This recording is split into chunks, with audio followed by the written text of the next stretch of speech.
Dinamihan natin nga mga kaulam itong ating pangsaing na tulingan dahil marami tayong pagbibigyan ito ngayong Pasko.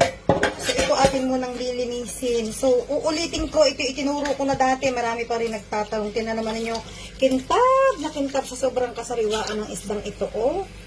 So ganito muna mga kaulam, inyo munang hahatian din ganyan. Tapos kukuhanin ninyo din sa ang kanyang bituka.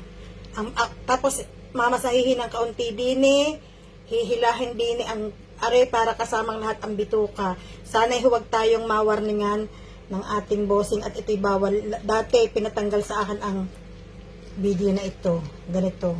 So ganyan. So ayan, nakita nyo kuhang-kuha ang kanyang bituka at hasang walang natira sa loob. Ganyan. Ganun ang paglilinis ng tulingan.